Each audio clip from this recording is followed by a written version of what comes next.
We let know the journalists that we announced to the media that only 4 questions will be accepted, 2 from the American press and 2 from the local press.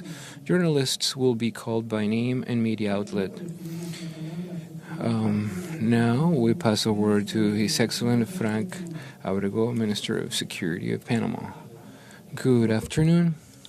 Honorable Mr. Peter Hegseth, Secretary of Defense of the United States of America, Honorable Mr. Alvin Holsley, Commander of the Southern Command, representative of the Government of Panama and the Embassy of the United States, media, ladies and gentlemen, today, as part of the framework of the Conference of Central America, we are here to highlight again that we have sat down here that will continue during the afternoon hours because we live in an era where threats are not limited only to physical territories, but also we face transporter threats that adapt to any cities, such as criminal entities that operate in networks, cybernetic threats that are there in silence, and also, security is a regional challenge, and that's the reason why we have gathered here from different representatives of Mexico, Guatemala, Honduras, El Salvador, Nicaragua, Honduras, Panama, Colombia, precisely to talk about the shared experiences and what we can learn from each other, and at the end, continue fighting with a single strategy and a single north towards the security of our region and to the hemisphere, the American hemisphere. Exactly as the Secretary has mentioned before, we're a single continent, we're just a single America, and therefore we must be together and fight organized crime in any of the different phases that arise in our societies and our countries. Thank you.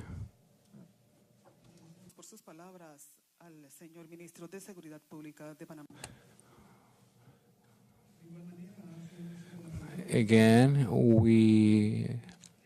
Honorable Pete Hegseth will share his word, Secretary of State of Defense of the U.S. Good afternoon. It's a privilege to be here in Panama. Minister Abrego, thank you for an incredibly productive visit.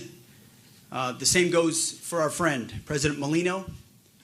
President Molino and his administration are a great ally of the United States.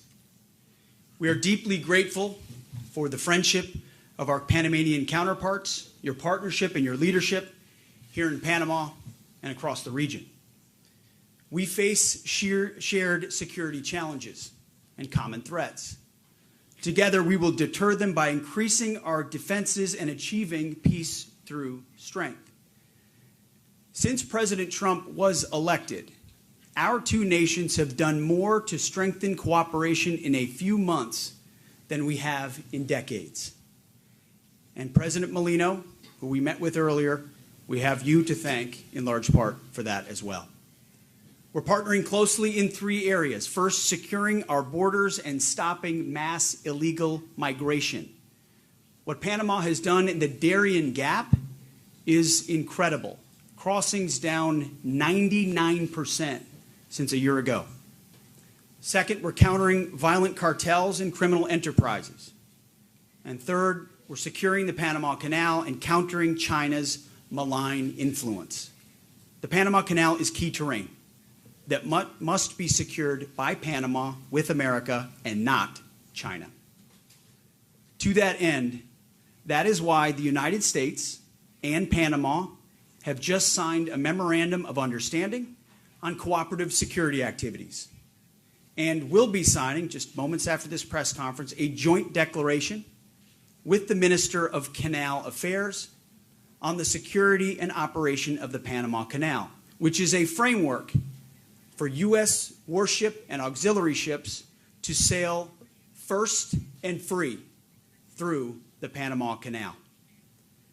These documents reaffirm our historic ties and outline how we will deepen our relationship and strengthen bilateral canal security cooperation.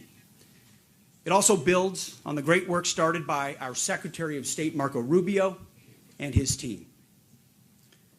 This memorandum of understanding will increase joint training, exercises, operations, and overall interoperability between our two forces, reestablishing rotational and joint presence at Fort Sherman, Rodman Naval Station, and Howard Air Force Base. At Fort Sherman, reviving the Jungle School alongside Panamanian forces. Our expanded security relationship will also enhance cyber cooperation, information sharing, bilateral security dialogues, and canal infrastructure improvements. These steps are going to help Panama deter and counter malign activity in the areas surrounding the canal. Our countries reaffirmed our shared commitment to protecting Panamanian sovereignty from malign influence. And we recognize the foundational importance of our constitutional governments, including respect for our neutrality treaty.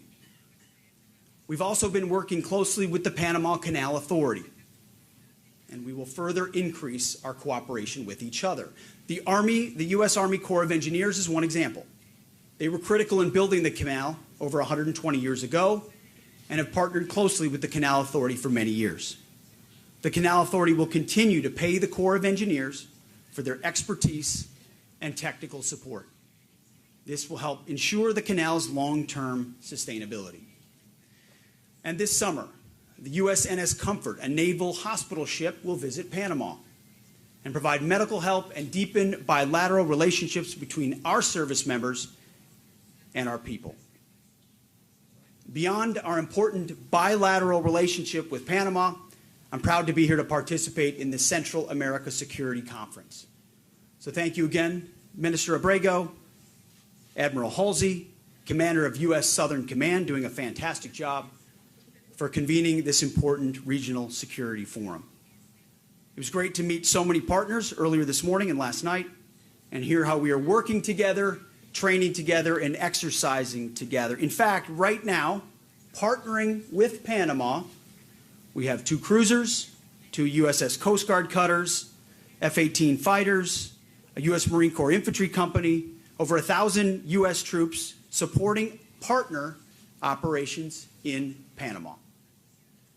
Together with Panama, we're focused on strengthening our security cooperation and countering malign influence.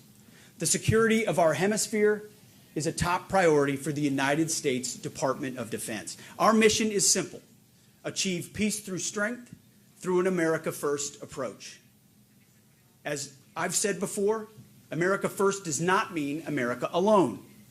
Rather, putting America first, a phrase coined by President Trump and advanced in our interests, means making our alliances and partnerships make sense for the American people and our friends. As he says, it's common sense. In this region, as we put America first, we are putting the Americas first as well. We're doing this by confronting shared threats and shared challenges in this hemisphere, starting, as President Trump has led the way, by securing our southern border, getting 100% operational control. Because border security is national security, and it starts at home. We're doing this by stopping illegal migration, destroying transnational cartels and gangs, and ending the era of capitulation to coercion to the communist Chinese. As I said yesterday, we are helping to take back the Panama Canal from communist Chinese influence. Like our partners across Central America and South America, the United States wants a hemisphere that is secure, prosperous, and full of sovereign nations. This is not about globalism or foreign adventurism. This is a golden age of clear-eyed Americanism and shared national interests. We want this to be a golden age for our countries together and for this hemisphere. We want In short, not only to make America great again, but to make the Americas great again. And we will achieve these goals together, standing shoulder to shoulder with our allies and partners, with President Trump leading the way. So again, I want to thank President Molino, Minister Abrego, for being valued partners and for hosting us in your beautiful country. And with that, we look forward to your questions. We appreciate the words of Secretary of Defense of the United States, Mr. Hegseth. Thank you for your remarks. At this time, we open the floor to questions to the media. Right now, we have Mr. Adolfo Berríos from La Estrella de Panama. Buen día. Good day. Señor Secretario de Defensa, Mr. Secretary of Defense, you mentioned the U.S. troops that are helping the Panamanian forces, and the memorandum talks about increasing bilateral activities. The joint announcement in English makes no mention of Panama's sovereignty over the canal.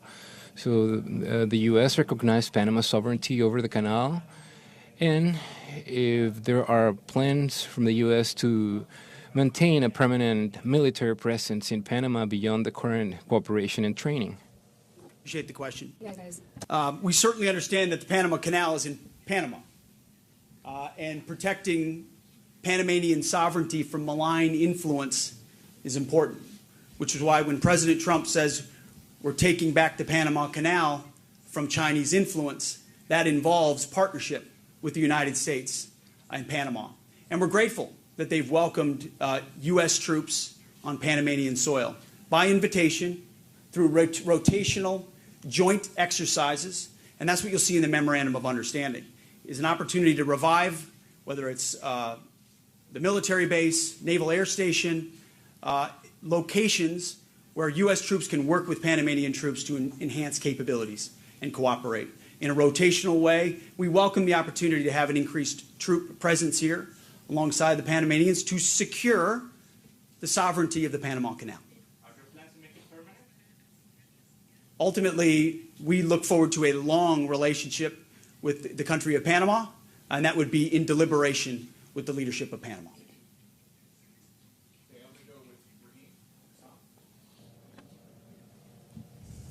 Well, thank you, Secretary. Thank you, Mr. Minister.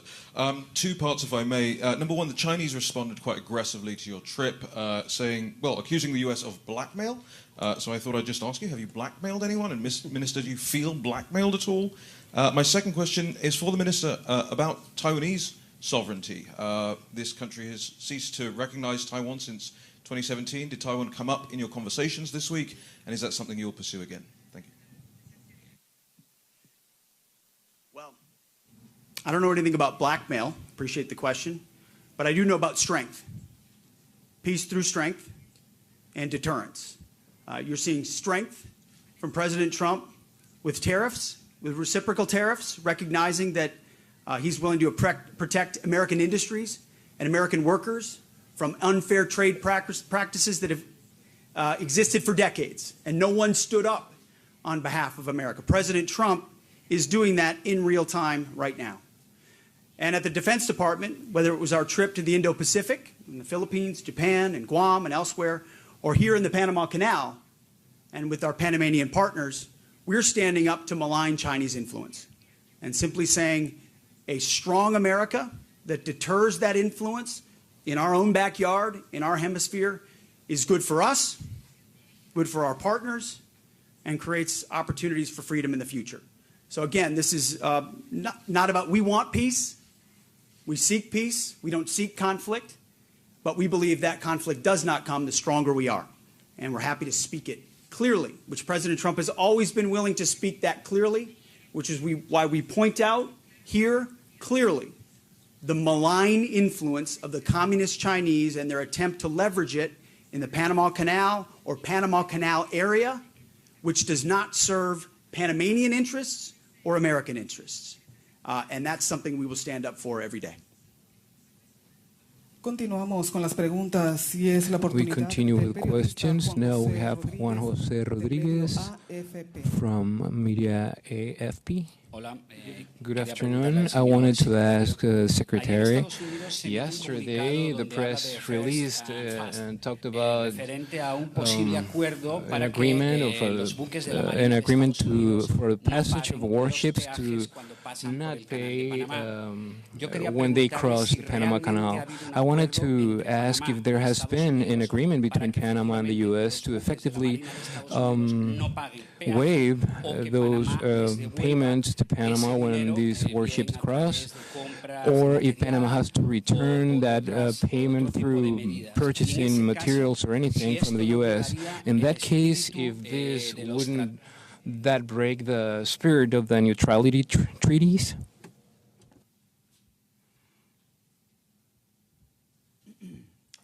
Appreciate the question. We're calling it, and we said in our statement yesterday, first and free. First and free for U.S. and Panamanian vessels, military and auxiliary vessels. In partnership, that's why after this we're signing with the Minister of Canal Affairs, but it is in keeping with the understanding of the Panama Constitution, with the authorities of the Panama Canal.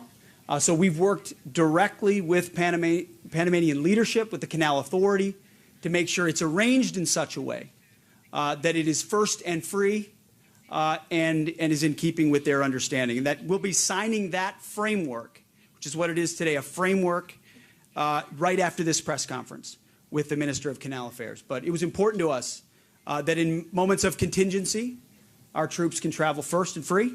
We're grateful that our Panamanian partners are working with us on that. Absolutely. Thank you.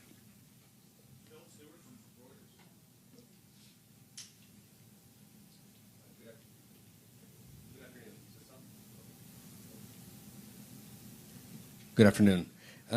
Secretary Hegseth, did you provide assurances that the United States would not intervene militarily to take over the Panama Canal, or is that contingent on what happens with Chinese presence here in Panama? And your top general in Europe said yesterday the United States should keep its military presence on the continent as it is now. Do you agree? And are you considering relinquishing the SACEUR post to a non-American? And to Minister Abrego, would Panama accept a permanent deployment of U.S. troops or the establishment of a permanent U.S. military base on Panamanian soil? And if not, why not? Thanks. I would just start by saying the only person that will make a determination about force structure of U.S. troops in Europe will be President Trump, the Commander-in-Chief. And we will continue to have ongoing discussions, including inside the context of Ukraine-Russia negotiations, of what our force posture should be on the continent. That best addresses American interests and ensures burden sharing in Europe as well.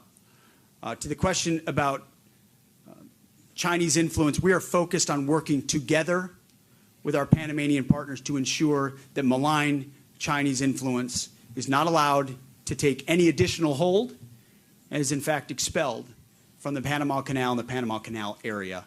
And they've been very fruitful conversations. I don't know if the minister has.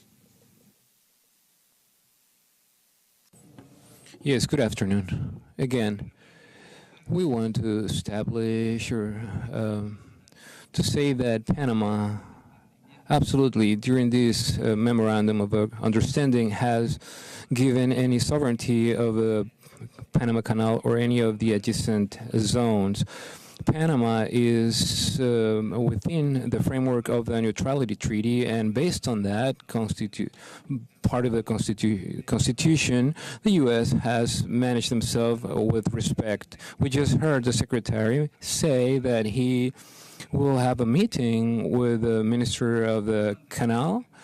He already had it in the past with the administrator of the Panama Canal, searching for the correct way to not go against the neutrality treaty or the Panamanian Constitution. That has been established. So Panama mentioned through, or the Panama's president mentioned that we cannot accept military bases or defense bases. We are clear that we need to keep cooperation in terms of security with the U.S. and with the U.S. military, and that's something that keeps happening. It's an ongoing exercise. It has been over 18 years that we have had ongoing exercises with the U.S.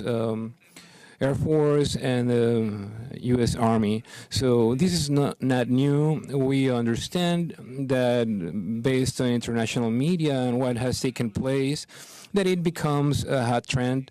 But maybe we want, and also we want to know a little bit more. But in this sense, our President Molino established yesterday in his press communication and with Mr. Secretary Hegseth in that private meeting they had, he acknowledged the sovereignty of Panama over the Panama Canal, and he acknowledged that the neutrality treaty has to be respected in our Constitution as well, just as we respect the Constitution of the U.S. and their laws when we address any type of negotiation. All this has been written down in documents that will become public. And there is nothing under the table. There is nothing in hiding. Everything will be out there and available for anyone who wants to read it. Thank you. What the minister has said is what the media tries to do very hard is to divide us. And what we call that in the States, Mr. Minister, is fake news. So thank you. De esta manera damos por finalizada esta We wrap up this press conference. Thanks to everyone for joining us and have an awesome afternoon.